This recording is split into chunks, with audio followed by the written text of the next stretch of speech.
자, 여러분, 2026년 초 지금 세상 돌아가는 걸 보면 뭔가 좀 이상하지 않으세요? 다들 경제가 불안하다, 어렵다 하는데 희한하게도 주식시장은 연일 사상 최고치를 찍으면서 혼자 막 달려가고 있거든요. 오늘 이 기묘한 현상, 그 속을 한번 제대로 들여다보려고 합니다. 네, 바로 이겁니다. 다들 힘들다, 불안하다 하는데 왜 주식시장만 이렇게 뜨거울까요? 도대체 무슨 일이 벌어지고 있는 걸까요? 지금부터 그 이유를 한번 파헤쳐 보겠습니다. 보세요. 작년에 비관론자들이 뭐라고 했는지 기억나세요? 시장 곧 붕괴한다, 거품 터진다, 난리도 아니었죠. 근데 2026년 현실은요? 완전 정반대입니다. 사상 최고치에 위험 자산은 오히려 더 잘 나가요. 아니, 전문가들 예측이 어쩌다 이렇게까지 빗나간 걸까요? 자, 그래서 첫 번째 파트입니다. 2026년 시장의 이 수수께끼, 바로 오케이두머 시대의 도래에 대해서 이야기해 볼게요. 요즘 월스트리트에서 유행하는 말이 있답니다. 바로 오케이 두머. 이게 무슨 뜻이냐면요. 그래, 너는 계속 망한다고 떠들어라. 우린 신경 안 쓴다. 뭐 이런 느낌이에요. 비관론자들을 그냥 비웃어버리는 거죠. 시장에 아예 나쁜 소식에 귀를 닫아버렸다는 건데 진짜 재밌는 현상이죠.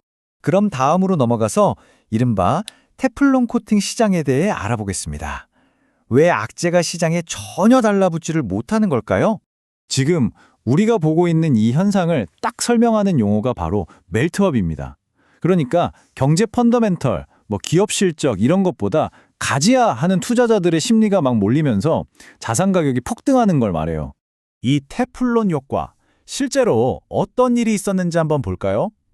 바로 작년 2025년에 글로벌 무역 정책 때문에 시장에 한번 휘청했었잖아요. 다들 엄청 걱정했는데 지금은 어때요? 그런 일이 있었나 싶을 정도로 먼 기억이 되어버렸죠. 시장이 그냥 툭툭 털어버리는 겁니다. 어떤 나쁜 소식이 나와도요. 이런 분위기가 그냥 개인 투자자들만의 생각은 아닙니다. 보세요. 골드만삭스 자산운용에서 한 말입니다. 우리는 지금 최상의 시나리오에 있다. 경제 성장도 탄탄하고 무역 긴장도 풀렸다.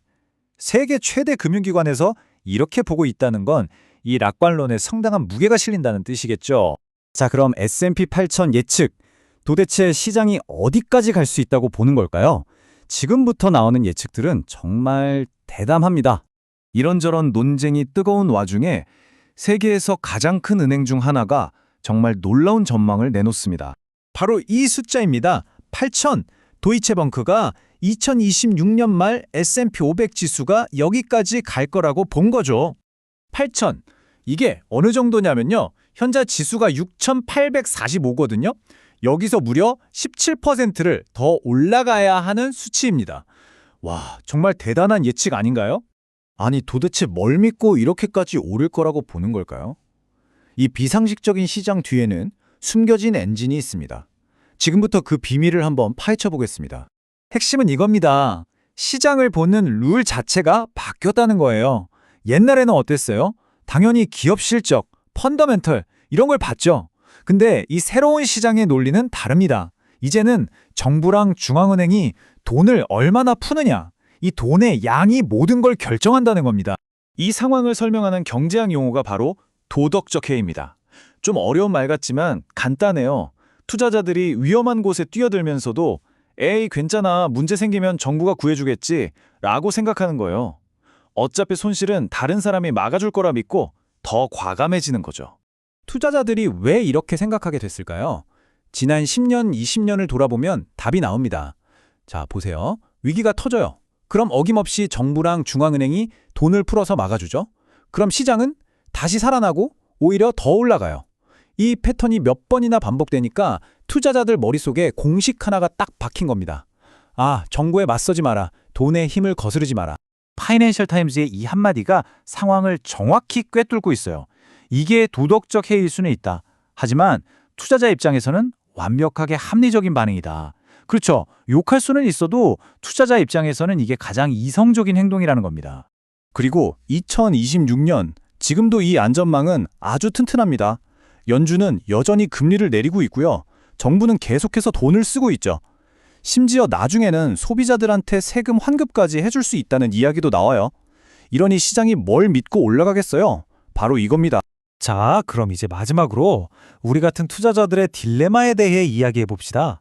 이런 시장에서 도대체 뭘 어떻게 해야 할까요?